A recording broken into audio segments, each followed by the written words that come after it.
Greetings, fellow armchair Imagineers. Tiki here. And Blue Dragon 5. In honor of Black History Month, we like to pay tribute and showcase the great defining Black characters and figures the world has come to love. This year we're honoring an actor we recently lost who famously paved the way for Black excellence in Hollywood, the great Sidney Poitier. To do it right and see him off proper, we're highlighting 4 of his iconic contributions to cinema. So, without further delay, let's explore the history of To Sir with Love on Black History Heroes. Class is now in session. All right. Yeah. Okay, Dragon. So I just right off the bat, one thing I want to just highlight with this movie is that I literally when we were pitching around, what to do on Black History Heroes for Poitier. You remember I was actually kind of adamant about Blackboard Jungle. I was like, that's the movie where Poitier has to, he has to get through to these keedz, Dragon. And I know. I really hope that's not going to read poorly out of context. These keedz. It's South Park, folks. Dear God, just. But anyways, so what's funny about Blackboard Jungle, Dragon, is it's basically that movie, but with Poitier in the denim role. Yeah. So I didn't know that there was a movie. It's funny because with this, I probably thought that Blackboard Jungle was literally this movie.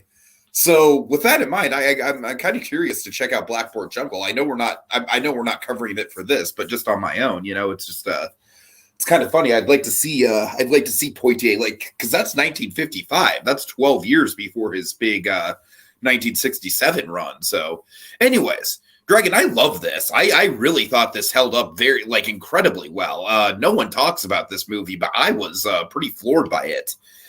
You know me, Dragon. I love a good Kevin Smith fucking credits. Yeah, and this movie has it. This movie has it, man. It has it in spades. I loved it. It's got an old-timer for sure. Totally. Dragon, I will wager to say I absolutely think I think Guess Who's Coming to Dinner is certainly the most iconic out of the 3 that we've talked about so far.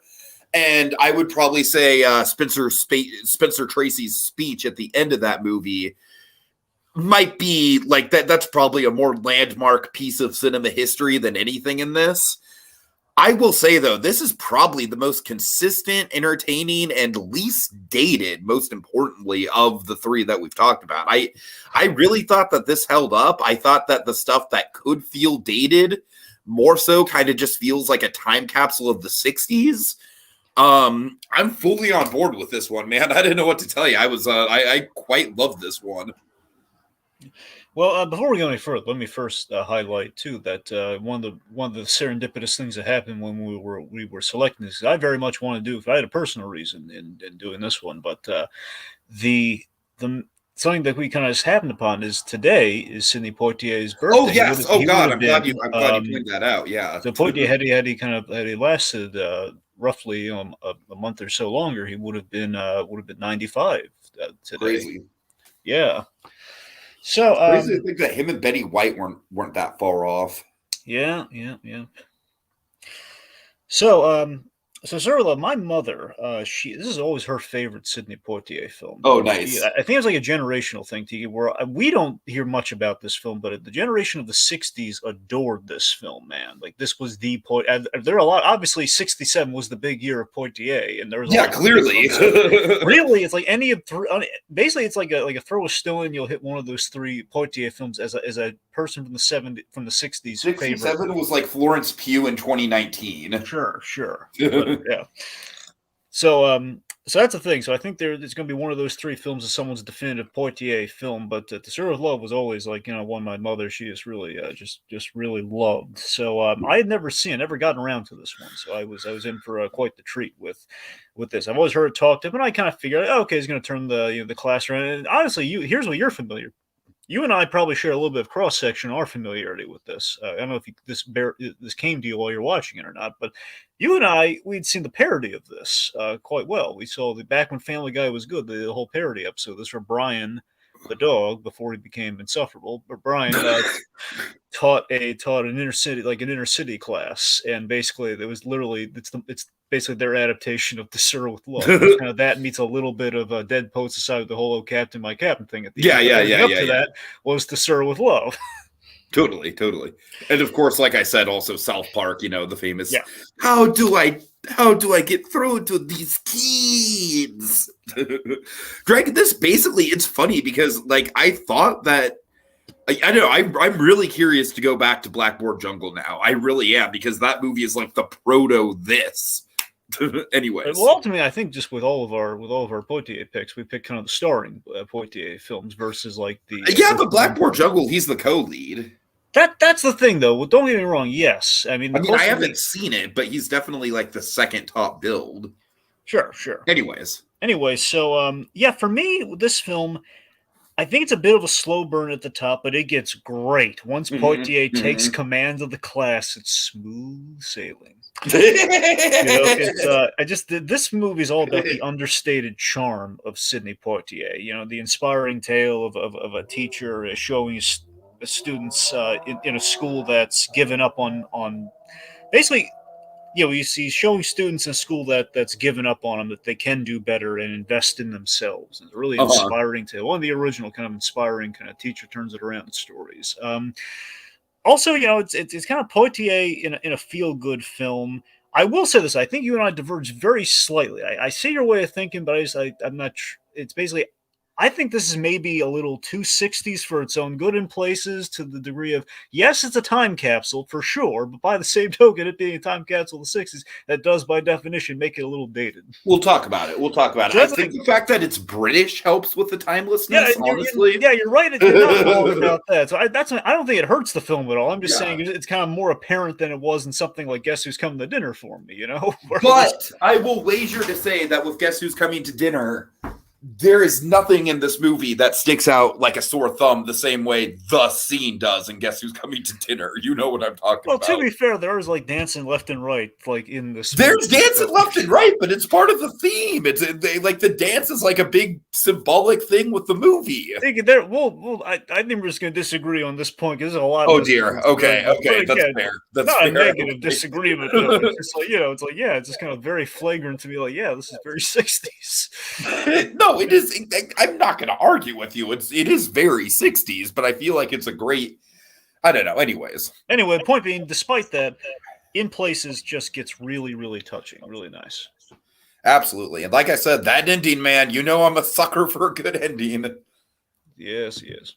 All right. Okay. Background, Dragon. What do you got?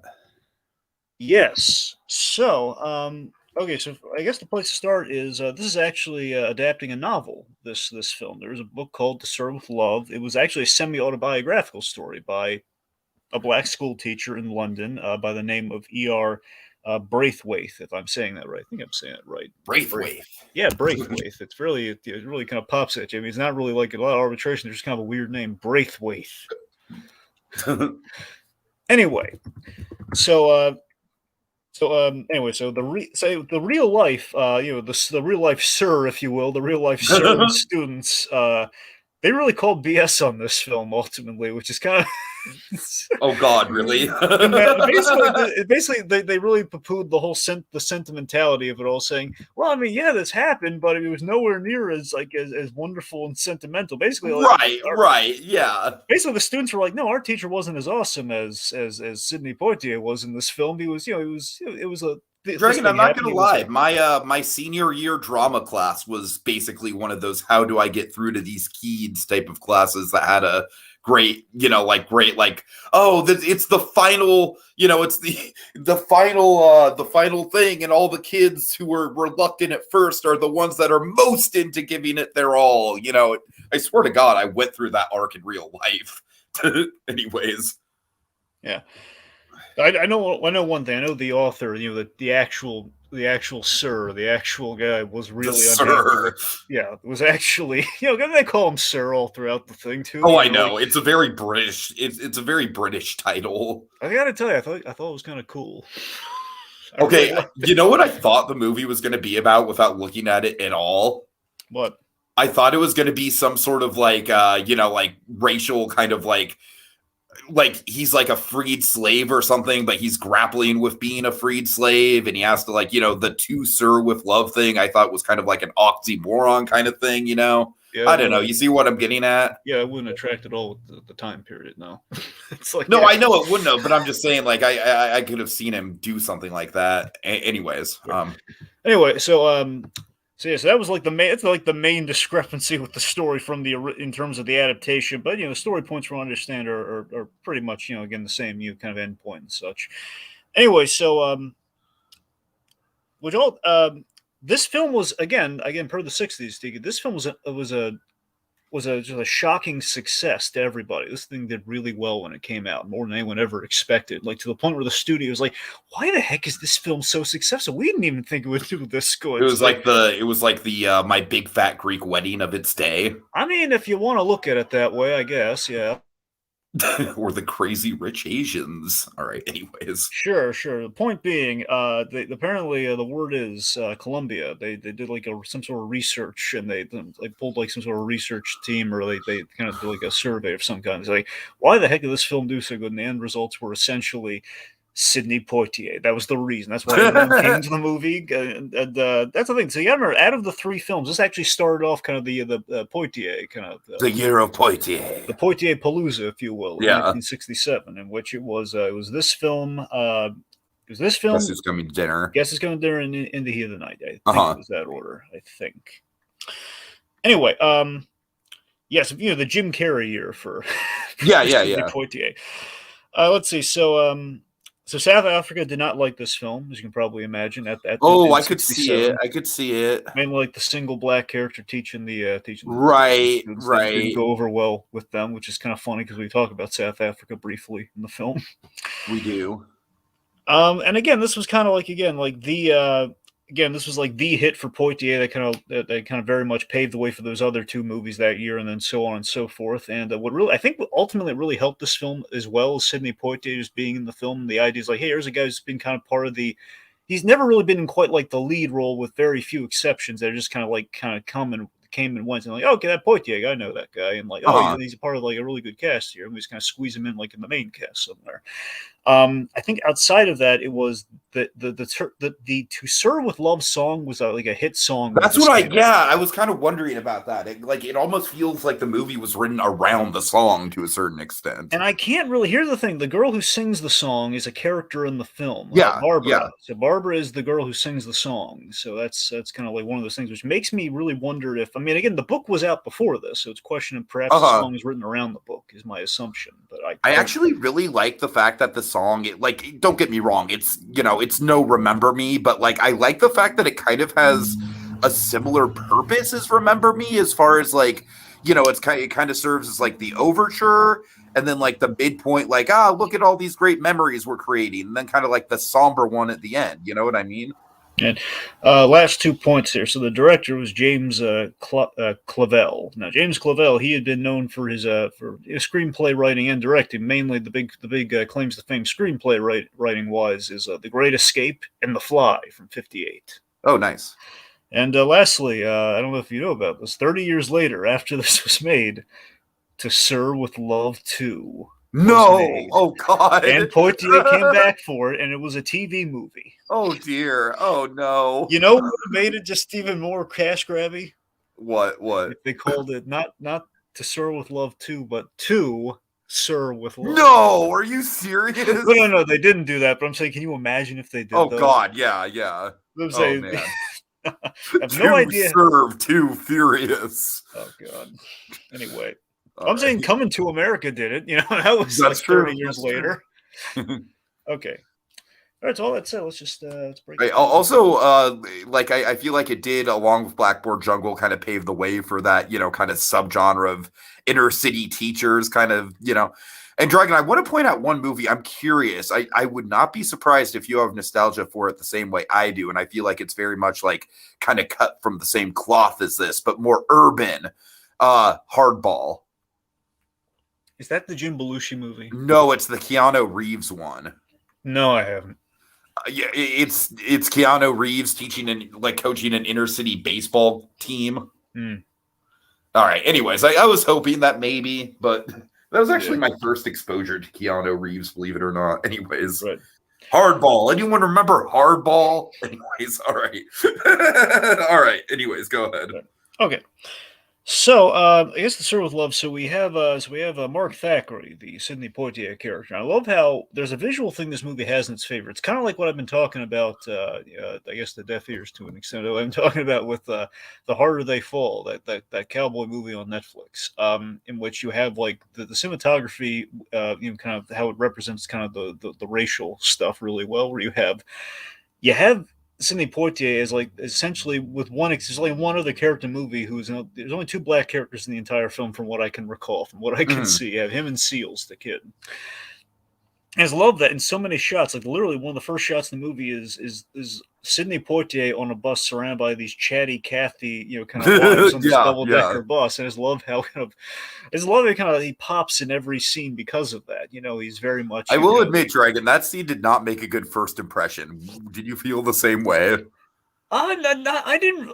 Let me put it this way. I was like, oh, God, it's British, and oh, what are they even talking about? Oh, no. It was less that. It was more the credits. It was more like how the credits went down. I was like, okay, just like literally pretty much like our image here, like little blue kind of blocks just keep popping up as we're kind of making our way. You know what I feel like the difference is between you and me when it comes to the 60s thing is that I really feel like this emulates that kind of like 60s like British mod culture really fucking well, and I'm into that. And I don't really feel like you have a lot of knowledge about that. So, because me, I'm a big kind of like music nerd to a certain extent. I'm not the internet's busiest music nerd. I know it was the style. I'm just saying, it's a little. No, I'm saying I'm pretty intimately familiar with the style, though. Like, so I can see how it kind of like fits into it from a historical context. Sure. Anyways. Okay, so basically our premise that we have teed up at the top here is we have a by the bootstraps engineer who's found work as a teacher at the secondary school at the Keyway or the Key secondary school in London, basically around the bad part of town, like near the docks, near the east side of London, I think. And basically, he's because the last guy was so broken by the students, he left because it's such an uphill battle. That's a great setup. Yes. So I love that. To me, I love that we set the tone where he comes to the schools, making his way. It's a slow burn, but it does build momentum. I got to give it credit there. It builds a lot of momentum. So we have like the kids smoking. We have like he opens the door to every substitute teacher's nightmare, where he opens the door and they're all like gathered around like hyenas and like laughing and like, hey, where's the other guy? Ah. And I love how that's like such a stark contrast. Like it's such a great arc, Dragon. It's simple, but it works so well, For sure. I mean, look at the defeatist attitude of this school. Let's talk about the secondary school here. So I want to talk about it as far as like I have some kind of connection to this sort of premise of the secondary school because my town has 3 high schools. It has like the main Petaluma High School, then there's Casa Grande, and those are like kind of like the East Side, West Side High School. And then then there's San Antonio High School. And San Antonio High School is basically this. It's where the bad kids go, quote unquote. And Dragon, I had a lot of friends in my high school days that went to San Antonio. So I kind of can relate to this type of, even though obviously it's a way different culture with like the 60s British mod kind of thing going on, but I can still kind of relate to the idea of like a school that's sort of like, that's sort of built for the kids that, that don't have anywhere else to go. Like I have some experience in that sort of department. So. Yeah, it's very much kind of like a step away from a trade school sort of thing. Right, right. Very much like, we're just basically doing like, we're very much cogging the machine sort of thing. It's a little I believe in today's terminology, it's called a continuation school. Oh, there you go. Okay. Yeah. All right. So, so let's see. So it's very much like an abandon all hope of higher learning sort of mentality here. We have totally.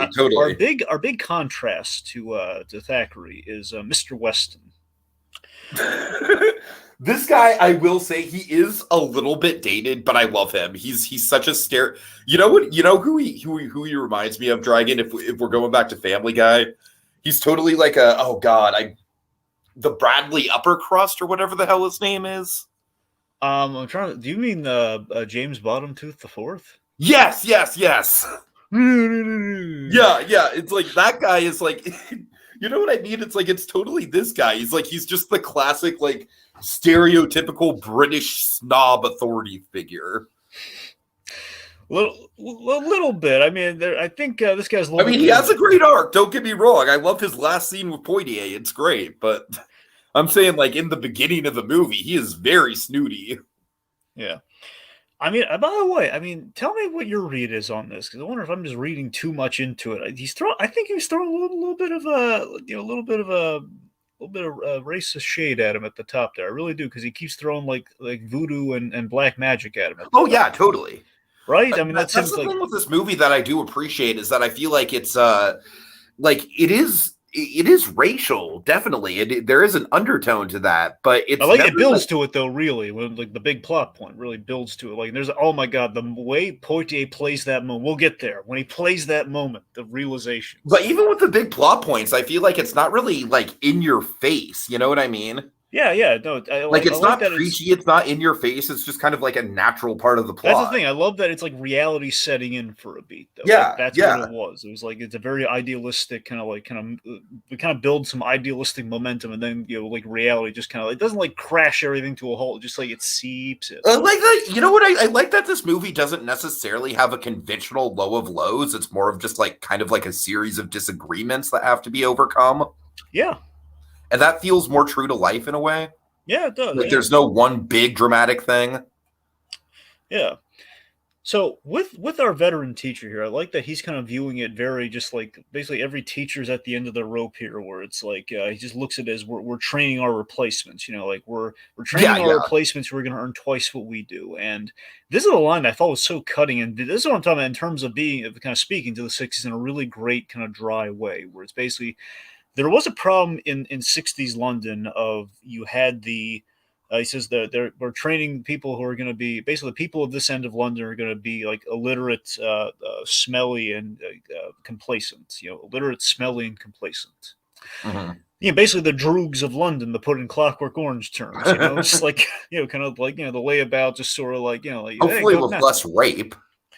Hope. Dear God, hopefully, yes. But you see what I mean, though, right? It's like he's just the guy saying, like, we're just going to train the lowest common denominator. Maybe either make something of themselves, you're going to end up being like the rod of this town, essentially. So he's just like, it's a losing battle. Why bother? We're going to collect our checks and just kind of read from the book. That's all we're going to do.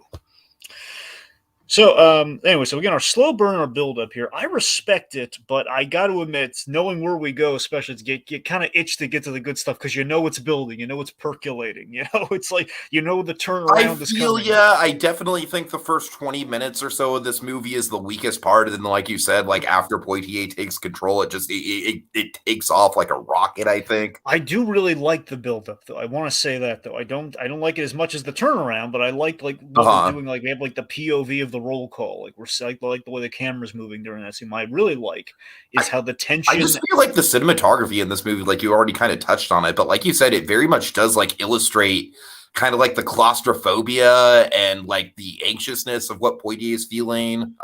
It captures like the teacher's it's very well communicated. It captures the teacher's first day very well. Yeah. But again, I love this. With that, I love that Poitier is playing restraint. He's playing restraint so perfectly and so well, where you see the tension in the room is like the kids are pulling their pranks and they're being disrespectful, and you can see Poitier keeping his cool, but you can see that it's kind of building up. And like with the whole thing, for me, my feelings are really hurt for him, and like, oh man, they sawed the leg off that desk. He could have really hurt himself. Yeah. I like that. That was kind of like a breaking point almost. Yeah, and then the water balloons, and then then they're like, they're I remember they're walking on desk and they're making noises with the desk. It's like the subtle things that you see all the time with substitutes and students being unruly towards a substitute or something. Mm-hmm. And then the last one. Here's where I'm going to really talk about the whole 60s thing. Where this is a bit that kind of dates it for me. The dancing in the hallways. No, not that. Well, yes, but that's not what I was going to say. Because I thought that was the most dated thing in the movie. No, that is. Look at those hooligans. This time they're dancing extra loud. Okay, so that's my blanket example of come on, it's a little dated. You gotta admit, like I was rewatching. Sure. I was in a 60s mood because of this, so I've gone back to binge Get Smart, and I'm watching there was a lot of dancing. It was kind of like the Batman. Yeah, Batman too. Yeah, yeah. Look at that famous GIF. Yeah. So, my point, so anyway, the one I was going for is the last straw for Thackeray when the moment where it makes the big turnaround. So this, I think they made a little. Apparently, it's a little bit more explained in the book, but it was like it's in the movie, but it's super subtle because they were afraid of how the censors would react to it. I guess I don't know. Let me ask you this, Tiki: did you understand what set him off? I had to look it up, but I know what it is. But I'm just wondering if you got it Tell on the me. first. Okay, it's very subtle. Okay. So, like, I think for a modern audience, it's very subtle. But apparently, they were burning pads. The Oh, women's pads. no, I did not get that. So that's why he was so. They were burning him in the furnace, and that set Uh-huh. Thackeray off. And that was basically, again, I guess symbolically, that's the invitation to not treat them like children. That's kind of the symbol. Okay, they want to play like adults. I'll play them like adults. Right, yeah. So, and of course, I think the Poitier line of the movie, Poitier always has that great diction and that delivery. He I think does, the yeah. line is, as I love, he's telling his teacher friend in school, like, I lost my temper, the one thing I swore I'd never do. Oh yeah. Oh, he's so cool. Anyways, of course, but that line though, that's like a put it on the monolith sort of line for Poitier because that sums up Poitier so well. Poitier. Oh, absolutely, and it's like the thing is, I feel like Poitier's whole career, with with that kind of reputation of like the prestigious black man who's kind of like too big for his britches almost. I feel like that was probably like a real life struggle for him throughout his life. Absolutely. I mean, to a degree, and we see this all the time now, especially, and again, in the representation of things as well, is that, again, like there's a lot of pressure for, the black man or the black woman in different contexts, mind you, but in regards to like if a black woman snaps or if a black man snaps, there's a lot of judgment. There's a lot of like untrue assumptions that are made, like, oh, she must be difficult, he must be like an inch away from hitting somebody, like, which is obviously not true. So there's always a lot of pressure on Poitier to be, hold his composure and everything. And again, and it's such a fascinating kind of like contrast where it's like that was like one of the things that sort of defined his roles, but also his life. So that moment, Dragon, I feel like I'm talking like an AFI special right now. But you see my point, though. It's like it showed, the control that he has because he's held to a higher standard. So yeah, like totally. The real life of the actor bleeding into like the perfect role for a bit there. Mm-hmm. So, anyway, so then he sets him straight. He drops the books, much like they did earlier. So he drops those books, man, and he says, "It's Sir or Mr. Thackeray." So then he gives him a lesson in manners, which is great. And basically, and again, my favorite thing in the movie is that he gets to him by like you would a child, which is treat him like an adult, which kids always respect. Like, okay, what do you guys want to learn? What do you want to talk about? Like, I love the whole conversational learning thing. It's great. Yeah, and I feel like in my experience, it really does help. For sure. So, he lets them direct the conversation. For example, like they take rebellion. They kind of relate to fashion and kind of decisions and that sort of thing. Like, okay, well, yeah, you're dressing that way or you're listening to this band because you're rebelling, right? That's a rebellion. Yeah, again, he's asking direct. I like how he responds like the direct questions, like some kind of offensive questions, but he gives them honest answers. Like, "Hey, are you from South Africa? Like, aren't they all white in South Africa?" Or he explains like, "Oh, no, it's actually if you're from South Africa." He's just very direct about that. Also, we get another totem of kind of Sidney Poitier's real life, where we get the background of this character, which I want to say is an ad for the movie, where the idea he worked odd jobs and he kind of picked up the dialect and his diction and everything from radio shows, which is what Poitier did in real life. Yeah, I really like that. I feel like it,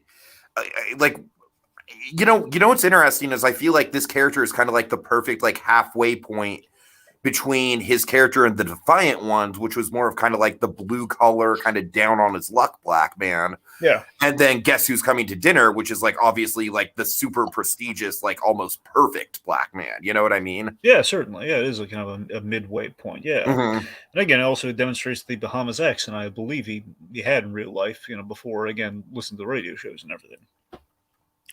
So should we talk about the students a little bit? Yeah, I mean, I really feel like this is a great ensemble. Like, clearly there's a few of them that are kind of at the forefront, but I feel like every one of these movies kind of lives and dies by the by the student supporting cast. I feel like this one has a really good one. Well, first of all, we have Denim. Denim's kind of the main. Denim is great. I love Denim. And I had a feeling you'd like Denim.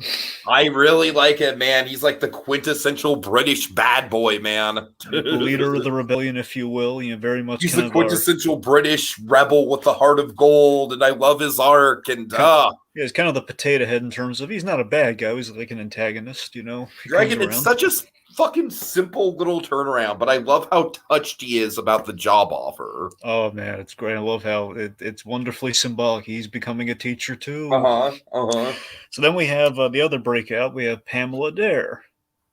Yeah, of course. I love the whole. I love this one. I wasn't quite as thrilled about. I don't know. Really? But I mean, didn't you appreciate that we didn't do the conventional, oh, she's going to make a move and it's going to go horribly? I appreciate that. I just feel like just by having a plot line like this at all, it's a little uncomfortable. But it happens a lot, Tiki. Oh, it does. It does. That's what I'm saying, though. It's like you always, it's a real life thing as well. I'd horrible as it is, but it happens. Remember that Mads Mikkelsen movie I talked about? Right? That's what I'm saying. It happens. Yeah. So, it's... That's how this movie could have gone. But I like that you buy that it gets to that point where, he talked to her like no one else had talked to her. Like, he entered the class, like, with dignity or like a brat. And, she enters it with dignity. And she's challenged to be better.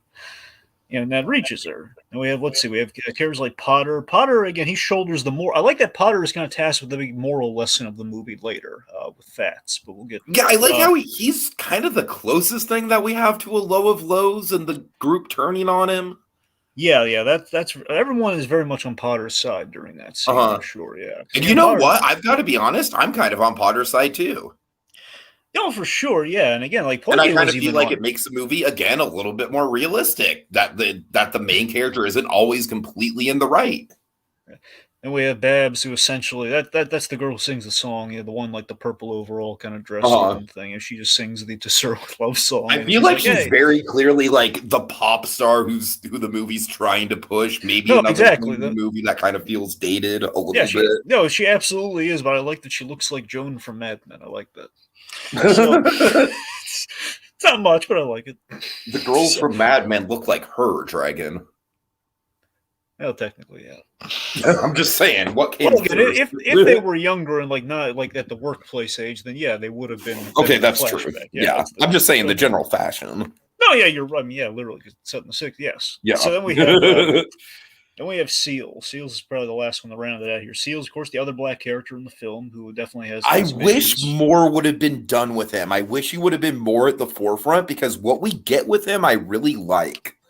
It's like we have 2.5. I'm going to say 2.5 bits with him. I should have been 3 instead of 2.5. I felt we have the first bit that he has a really big moment where it's like him, kind of basically copping to he has some fatherly issues, some daddy issues, as we would put in Spielberg terms. All the best cowboys have daddy issues, Dragon.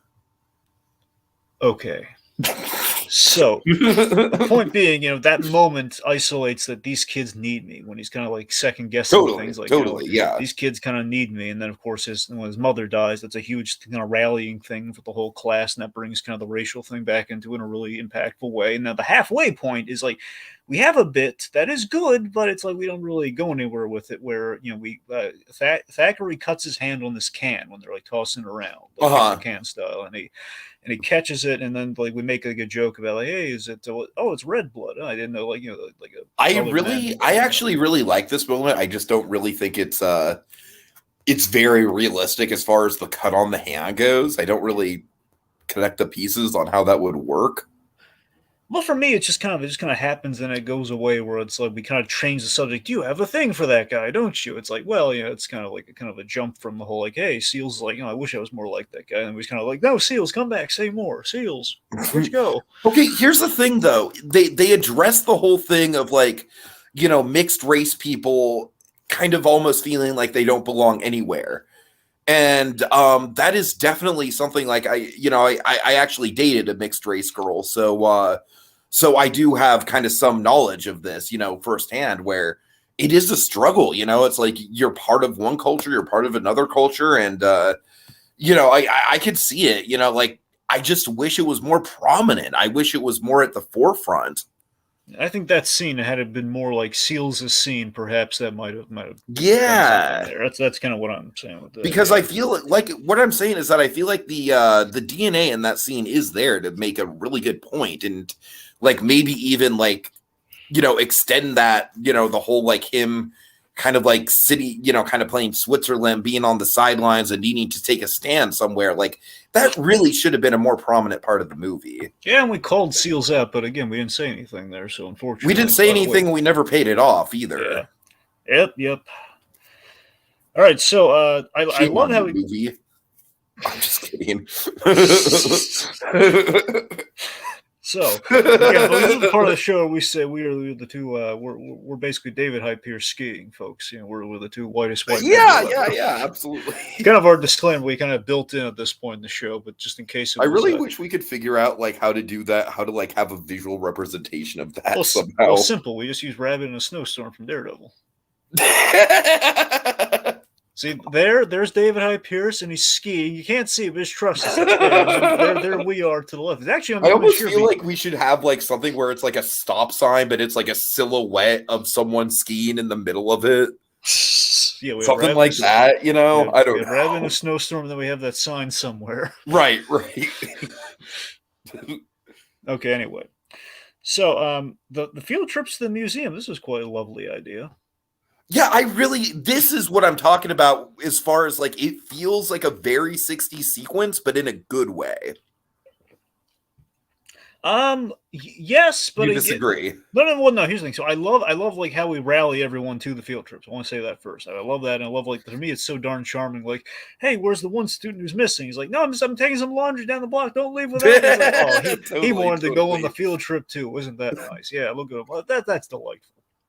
So the montage itself, the way they did the montage is maybe a little too 60s for me, where it just feels like, okay, look, I'm already a little waning on. I don't necessarily agree with the whole like the Remember Me comparison, because this feels like we really wanted to cram in that song a few more times when in actuality it probably just should have been at the end. I don't know. At the end and maybe the top at most, but I don't know. Like, yeah, maybe we're squeezing these a little too much with like the third. It's the theme song of the movie. I don't know. I don't mind. I mean, look, it's not a deal breaker. It's just like, you know, it's kind of it's not helping the fact that it's. Like, I almost, you know what? I almost kind of liken it to like the movie starts, you get that song, and then you're almost kind of like, wait, you know, like this is not starting out on a good note. So so basically it kind of builds to like how do they get so much admiration for him to the point where it's like they're writing in his name in skywriting, you know? Right. I don't know. I think it's a good kind of set up and payoff. Right. I don't know. For me, you know, yeah, I can't tell you that if this 100% happened or not, but it just feels like to me like we got permission to use images from the museum, but we couldn't shoot in the museum. Yeah, I could see that. That's what bugged me about. I love the idea about all this. I was like the montage itself. I mean, I really wish we could have gone the full Ferris Bueller. You know, I wish we could have gone inside the museum. I don't know. There is just, to me, there's something charming about. Like you don't see that kind of filmmaking anymore, and it is very 60s for sure. But I don't know, like I feel like it makes the film a little bit more, God, take a shot every time I fucking say this, but a little bit more authentic in a way, because it is just like, you know, it is very much a time capsule. I guess I just don't mind the time capsule element of it. I'm not poo-pooing the time capsule. Time capsule's fine. I'm just saying it is in fact a time capsule. Sure, which again, by de facto makes it a dated thing. Is that you're right. All right. The 67. I'm just saying I like it in the context of the movie just fine. That's all I'm saying. That's fair. Well, I tell you what I really liked even more so. I love the bit before they get on the bus where the kids are teaching him like some of the London slang, where it's like frog, is like toad, and toad rhymes with road. So that's kind of like how they say, they give him like the road a nickname. It's like, oh, he's going down the frog. Okay, you know what's funny is that's the exact same kind of rhyming structure that they use in Triple Little Light Fantastic. Well, there again, it's an actual thing. Yeah. So it's like I kind of like that. Good old Lin-Manuel. Lin-Manuel Miranda didn't actually write that. he didn't write the song. That kind of feels like something Lin-Manuel Miranda would do, is write a song about British dialect and break it down. But anyways, I'm sorry. Well, he was there. I'm drifting off into Lin-Manuel Miranda fandom. Excuse me. Well, he's probably like in the room, just kind of sitting there. Maybe, I don't know. Yeah, he could have been in the. I mean, he probably wasn't that involved with that movie. No, anyways. I'm not saying he's doing it. I'm just saying he's just in the room. Anyways, all right. He's doing like a crossword or on his phone or something, like, you know, just while they're figuring out the music, because he likes music. He's just kind of there. He's reading the William Harry Henderson autobiography. Why not? Getting ideas for his next musical. Okay. Anyway, can you imagine that, a Hamilton-style musical about William Henry Harrison? Not on the top of my list, but sure. So he's the guy that died after 30 days or something like that. I don't know. Anyways, goddamn. Anyway, did you know about Lin-Manuel? Have you heard of Encanto Dragon? Anyway. Anyway. Even I'm getting a little bit sick of the Encanto fandom at this point. I'm not going to lie.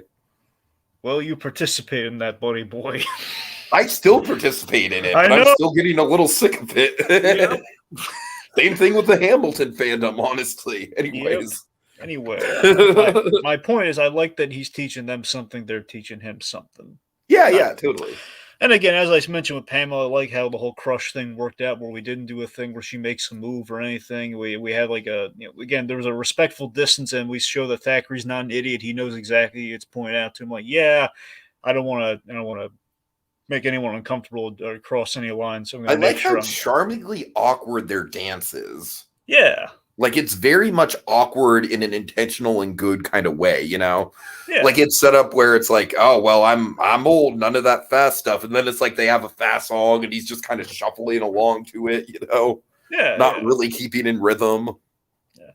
So, ultimately, you know, him siding with her mother when she calls to help rein her in, obviously that's the big, that's like him losing one of his last friends, one of the last staunch defenders he has during the whole Fats kind of debacle. And it's like, you've sided against, you know, you've sided against me, like, and you know, this whole, like, you know, again, he's lost his last friend. I like the complexity of the premise of you know, of not basically there is a line between teacher and student that has to be made, I guess is what I'm clunkily saying here.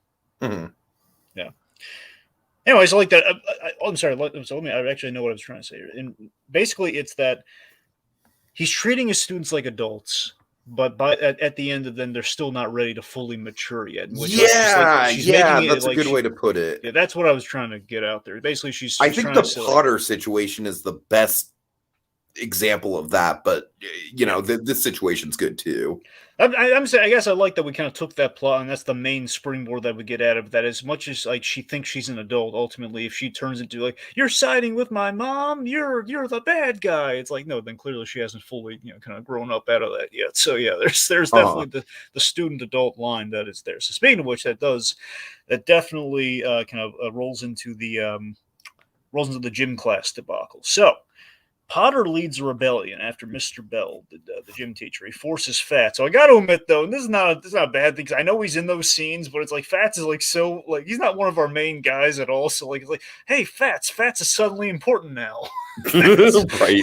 We all know. You know what? I will say that is one of the big things I did not like about this, as far as like he does kind of get thrown into it out of nowhere. I mean, I like what comes about it, but it's just yeah. We need a random, you know, we need a kid with a catchy nickname, Fats. So anyway, Fats, you know, he goes for like this weird Londonian kind of 60s, like, we jump the balance beam because we need to stay fit because we're in London. You know, we jump the balance beam, and he injures himself. So obviously this leads to I like the symbolism of like the broken like table leg, or like the chair leg, like we had earlier on the desk. So we have like the broken wooden leg, which is then used as a weapon, which you'll notice throughout a lot of the classroom scenes after that desk thing happened. Thackeray had like this black wooden baton thing that he would kind of waved around like a teaching pointer or something. Mm-hmm. So I like there's like a continued symbolism with that, and he like, you know, he kind of rushes to save the day before Potter. He's about to club the lead like let's mob Mr. Bell. He hurt Fats. Kind of stops a riot from happening.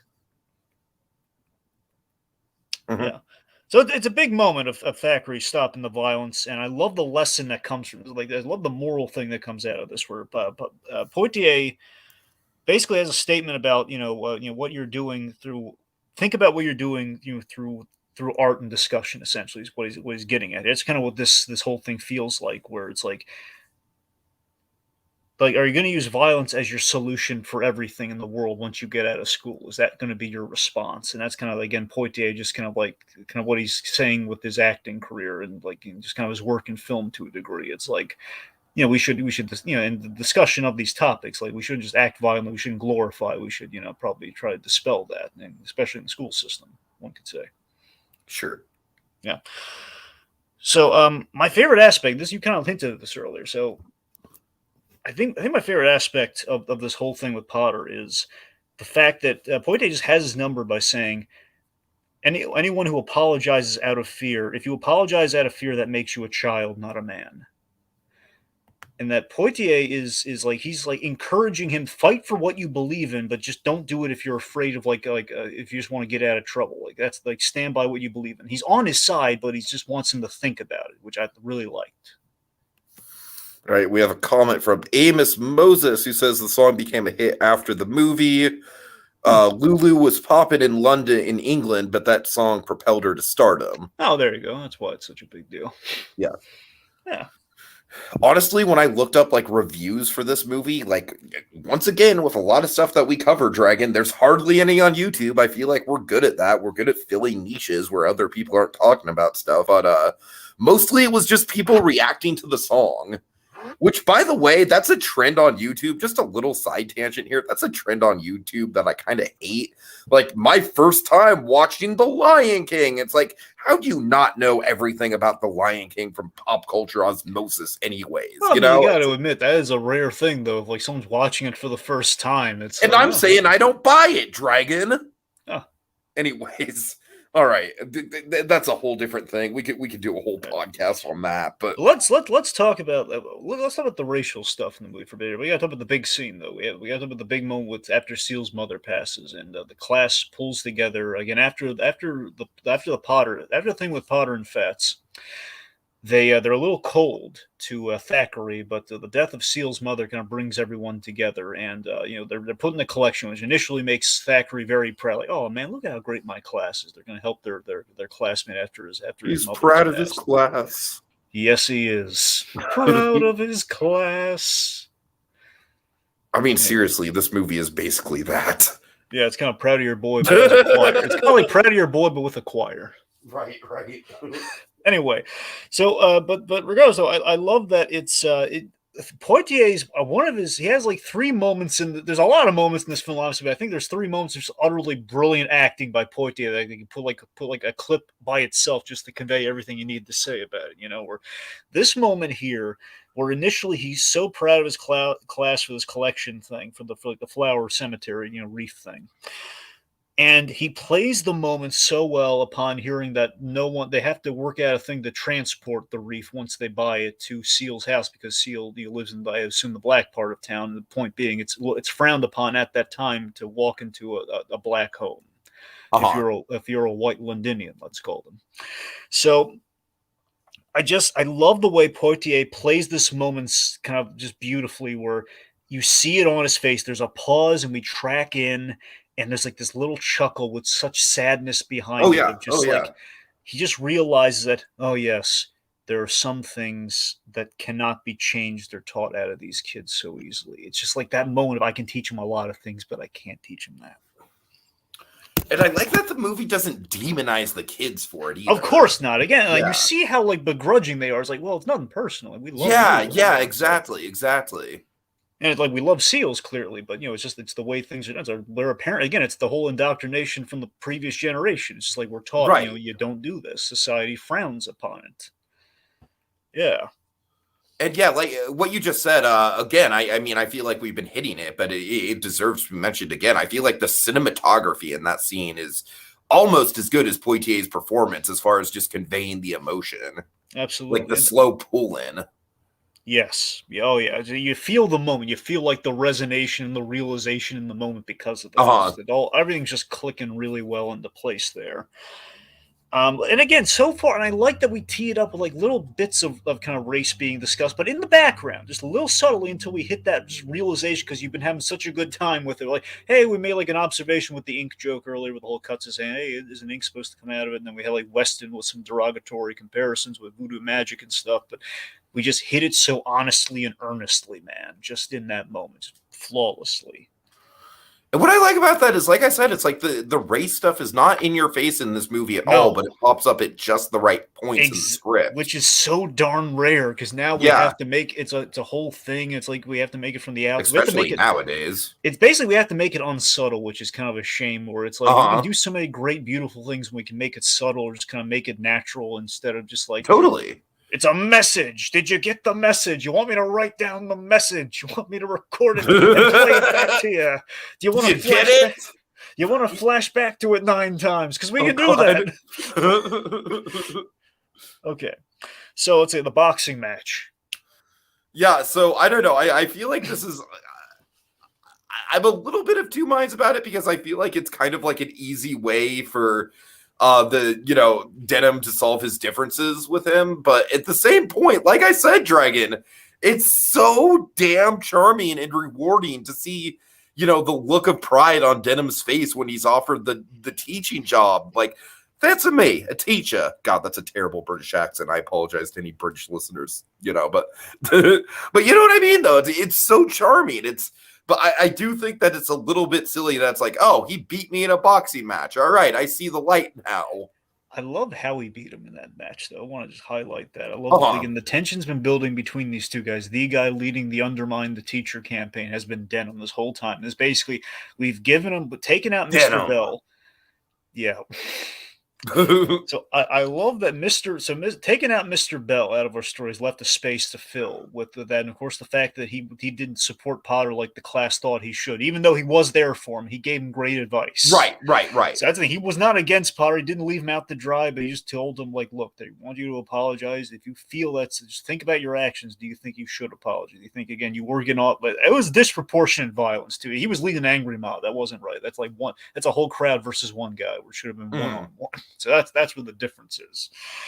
But regardless, so I love that it's like they have that in the tank between these two guys, and I love that we've complicated it because we had the whole funeral flowers scene before that. So again, we've kind of diffused things. So it's like we put distance between him and the class. It isn't like an immediate you turned on Potter, now we're gonna do this, because that would be clunky. It's like that happened, so that's there, it's unresolved, and then you have like, we're kind of rifting apart right now, so this scene can happen. So it's a great structure we have built there. Anyway, so again, I love that he takes Denim out with one punch. He lets the kid get his hits in, and he takes him out one punch. And what Denim's so darn impressed by is that he showed mercy and restraint, which is what Poitier is all about, just in general, and with this character. Is like, I mean, it's what Poitier is all about as a human being. Yeah.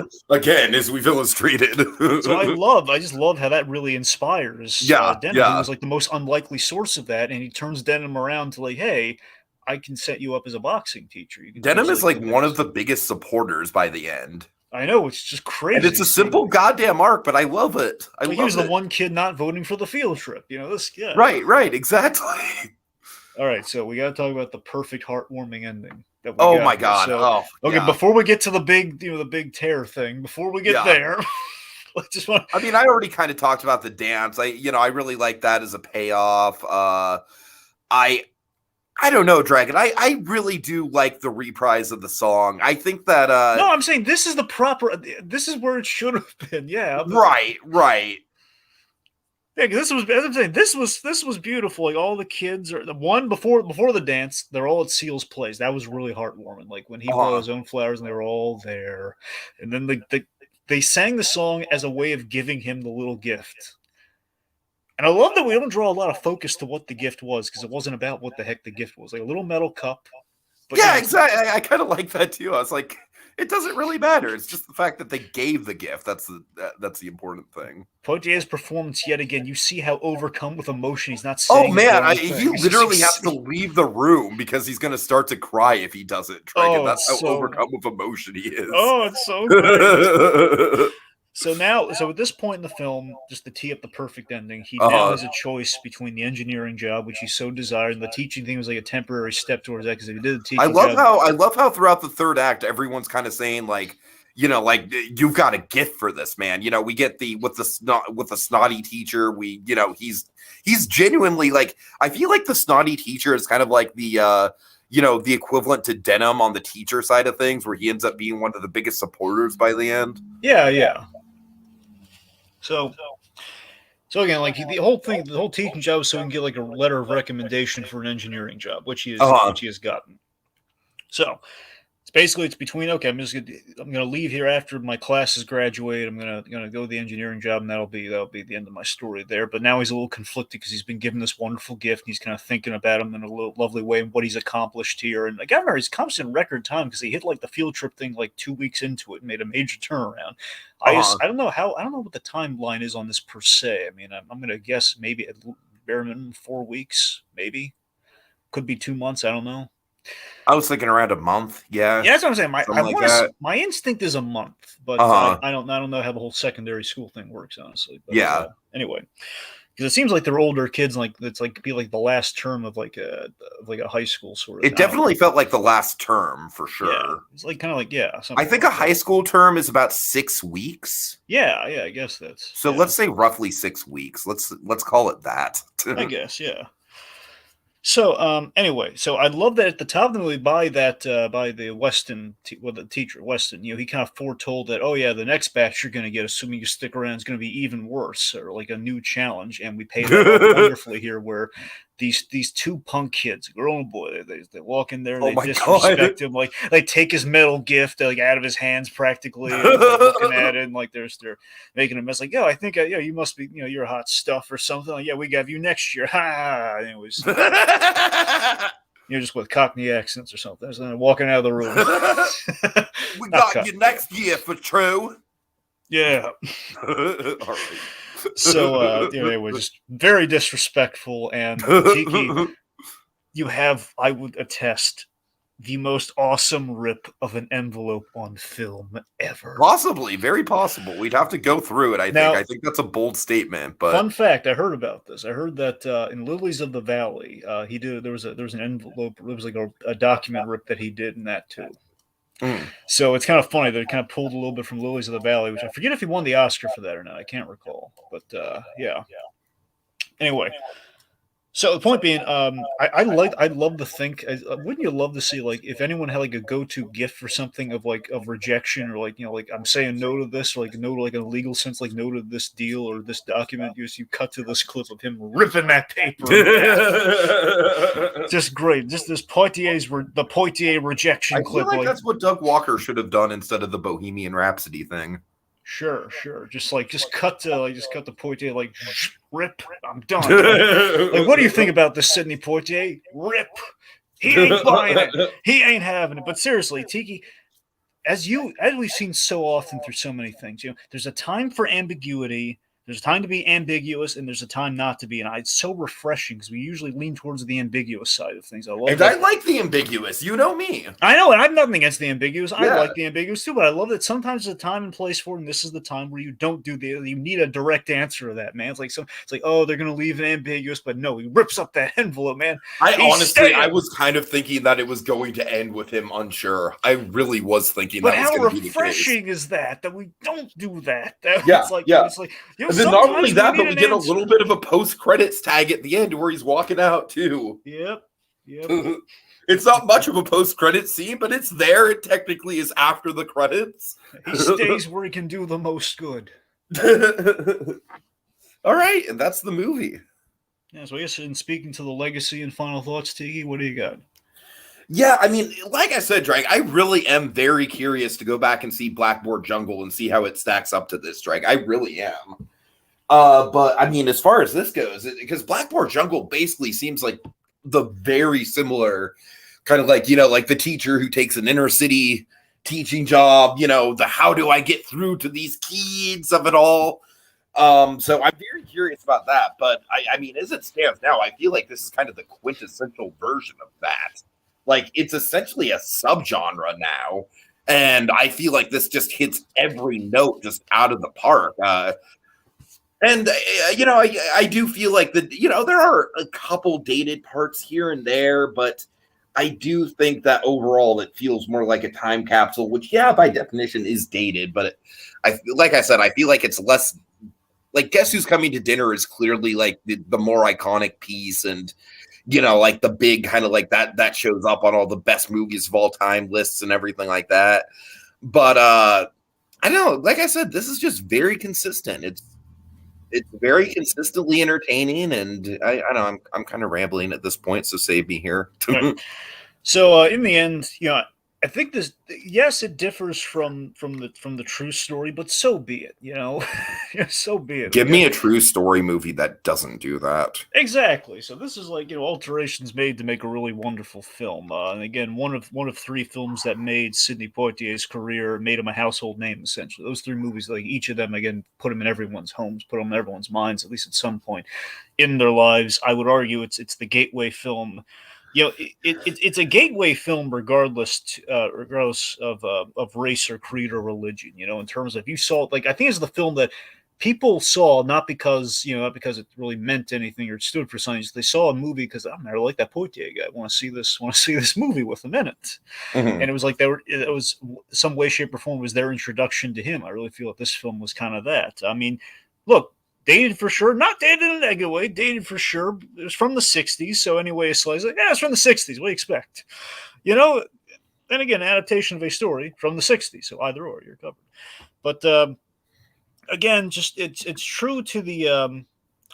I think it's possibly the true origin of the inspirational teacher stories that we know and love, and to me, it seems to be the origin point. I'd like to think it's Poitier in the role of a teacher. It's something special, given that the man was a masterclass, not just in acting, but teaching us the value of dignity, self-respect, and how to fix the world through the next generation, which I think he did spectacularly in this film. All right, well said. Okay, well, that's all for now, folks. Until next time, when we look at the next chapter, the next film, rather. Next chapter, what the hell am I talking about?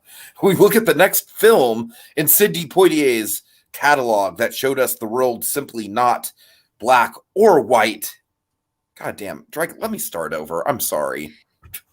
All right, well, that's all for now, folks. Until next time, we look at the next film in Sidney Poitier's catalog that showed us the world's not simply black or white, but brimming with color, as well as character. Well, the next installment of Black History Heroes. I lost my temper, the one thing I'd swore I'd never do. I'm going to be in your class next year, that's for true. Rip.